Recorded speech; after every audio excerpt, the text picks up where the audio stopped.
Hello and welcome back to my channel. Today's video is the fourth and final part to my mini-series where I am ranking the 2024 GoodReads Choice Award nominees in the category of mystery and thriller. So let's get into it. In case you missed the previous parts, I'll leave a link to the playlist in the description below. Make sure you jump backwards and go watch those ones. And as a reminder, here is what our ranking is looking like currently. So let's get into the vlog portion. Hello! So I'm a smidge over the halfway point for The Heiress, and this one's okay. I'm a little confused about where the story's going. The whole first half of the book has been Cam and Jules going back to Cam's childhood home because his mother's passed away, leaving Cam to be the sole beneficiary of his estate. But there's other family members that are living in the house, and that whole family is loaded.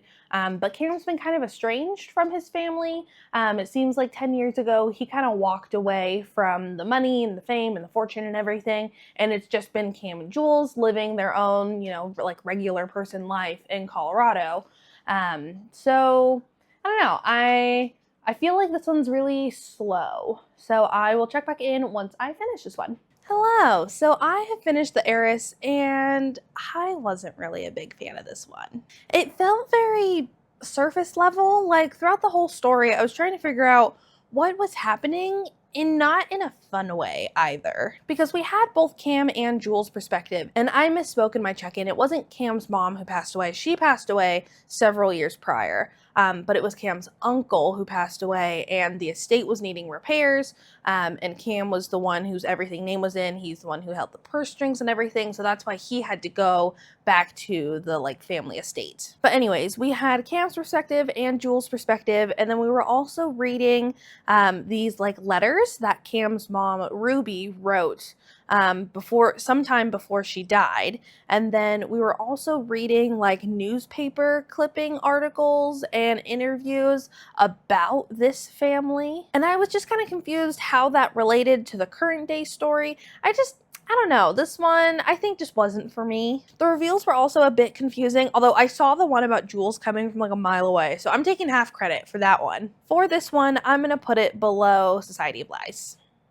Good morning. So I am about halfway through the Midnight Feast, and I swear I'm not trying to be a Debbie Downer here, but I'm not really liking this one either. Like I said, I'm about halfway through and I'm just so confused. We have a lot of perspectives in this one. The main perspectives are from several people at this small luxury resort in the English countryside. It's kind of catered towards wealthy people, and the main perspectives we're getting is from the owner and her husband, as well as the owner's assistant. We're also getting the perspective of kind of one of the lower employees.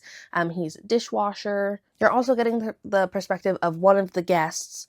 And then there's a completely different perspective where this one is a little bit further in the future, where it's after opening weekend, and something has gone really wrong at the resort and they've found a body at the bottom of the cliffside. And then you're also getting another perspective that is through a diary from years and years ago, and it's from the perspective of this girl who, it seemed like for the summer, she was spending a lot of time at this resort before it was a resort, and it was just a mansion, and she was friends with the younger girl who lived there. So it's a bit confusing because there's so many perspectives, and honestly, I'm just a little bored.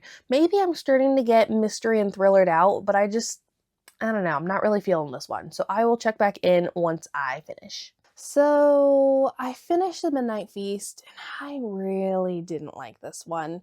Honestly, if it wasn't for this video, I probably would have DNF'd it. There were just way too many perspectives and way too many things that felt super unrealistic. Yes, you have to suspend your belief a little bit with these kind of books, right? I don't want to spoil it too much in case you guys do want to read this one, but I just find it hard to believe that you wouldn't recognize someone from your childhood when they're an adult. If it happened to one person, okay, sure. But that was the case for a lot of people in this book. A lot of people were connected, but they just didn't realize that it was that person that they knew from when they were kids. I don't buy it. So I'm going to be putting this one below The Heiress. Hello! So I am about halfway through The Night We Lost Him, and I'm liking this one. I've been listening on Audible, and in this one we're following Nora, who's been approached by her half-brother that she's not really close with, because their father passed away. It seems like a couple months ago, and her half-brother is convinced that it wasn't from natural causes like they're being told. So the two of them fly out to his like coastal getaway house where he passed away, and the two of them start investigating. In this one, we're mostly following Nora's perspective, but we're also getting flashbacks to like little slices of life of their father, starting like way back when their father was in high school, and it's chronologically going up in years, it seems like. So so far, I don't know if this one is super mystery or thriller feeling, but it's good. So I will check back in with you guys once I finish it. Hello! So I have finished The Night We Lost Him, and this one was okay. I'm a little surprised that this was on the list, because I don't know, I didn't really get mystery or thriller vibes from this one. Maybe this could be put as like a cozy mystery, but to me it felt more like a family drama, because we have these two kids. Well, they're not kids, they're adults. But they're his kids, you know? And they're just trying to learn more about their father, who is a very like private person and maybe not a super good person. And there's just a lot of talk about like grief and dealing with that and how that affects your other relationships. And I don't know, it felt more like a family drama, like kind of lit fic thing, more than a mystery or thriller. But it wasn't bad. Like, I didn't love it, but I didn't hate it either, you know? So this one was okay. I'm thinking for this one, I'm gonna put it above Middle of the Night, but below Not What She Seems. Good morning. So I am about halfway through Darling Girls, and this one's a bit of a hard one. I like it. It's written very well, but the content is a bit difficult to handle. So in this one, we're following three women who were all in the same foster home, and they've been called back to the town where their foster home was, because the foster home is sold and was bulldozed, and they found human remains. And so we're getting the perspective of these three women in the present day as they're talking to police, as well as flashbacks to their childhood growing up in that foster home. There's also another perspective that we haven't figured out who it is yet, and they're talking to a psychiatrist about their childhood and just overall lots of child abuse and trauma in this one. So if that's something that is a bit triggering for you or hard for you to handle, I wouldn't recommend picking this one up, because yeah, it definitely is making me a little sad, but it's written really well. So I will check back in once I finish this one. Good morning. So I finished Darling Girls, and I liked this one a lot, especially the last like 100 pages really just had me hooked. I've never read anything by Sally Hepworth, I think is how you say her last name. I've never read anything by her, and I think I need to pick up some more of her books, because I really like her writing style. It's really easy to read, and just very like fun, pretty fast paced. Kind of gave me like Frida McFadden vibes, and you guys know I love her. I was so excited because I was like, yes, finally, after like 18 books for this video, I guessed what was gonna happen. And then I was still wrong. But I really like this one, so I'm thinking I'm gonna put this one above The Teacher, but below The Boyfriend. And then while I have you guys here, I wanted to talk about God of the Woods, which is our final book for this video. I've been bouncing back and forth between reading this one and listening to it, and I hit the like halfway point last night, and this one is a smidge confusing. I'm not 100% sure where we're going here. In some ways, it almost reminds me a little bit of The Midnight Feast, because we have a lot of characters. We're following this summer camp back in the 70s, and it's owned by this like really wealthy family who's owned the camp and the surrounding land going back like generations. And so at the start of the book, we're following the perspective of like the camp counselor, and one of her campers has gone missing. But then to make it worse, that camper who went missing is the daughter of the owners. And then to make it even worse, like 15 years prior or something like that, Barbara, which is the camper that went missing, her brother also went missing from that same land like 15 years prior.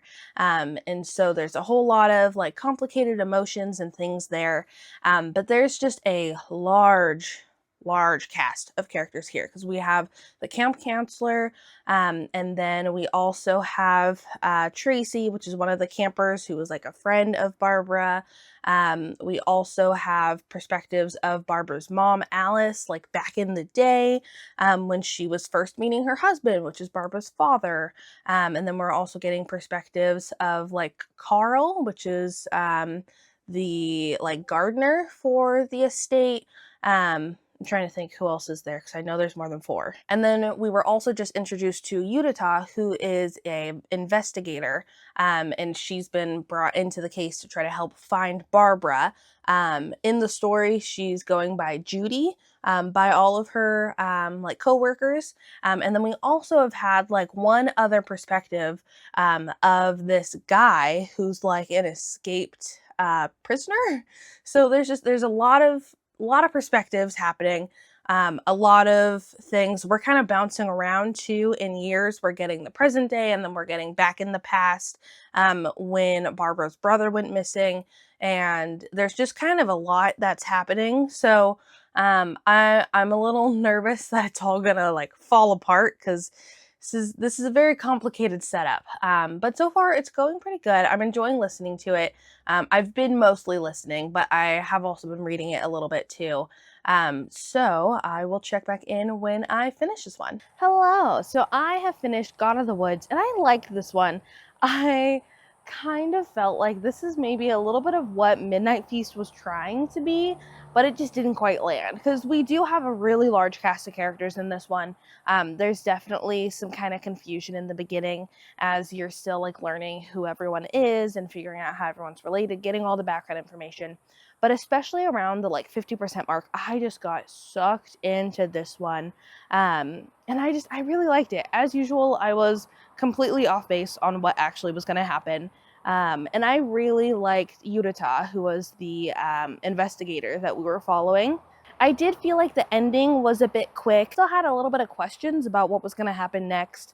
But overall, I liked this one. So I'm going to put this one above The Boyfriend, but below First Lie Wins. And so that's it for this video. This was a very different experience than when I did the romance version of this series.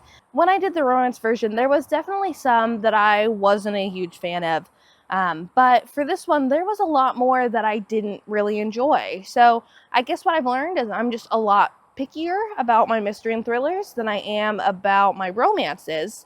But I did find some new authors that I want to look into, to read some of their other stuff. And this was fun. So, and here's a comparison of what my final ranking was versus the GoodReads order.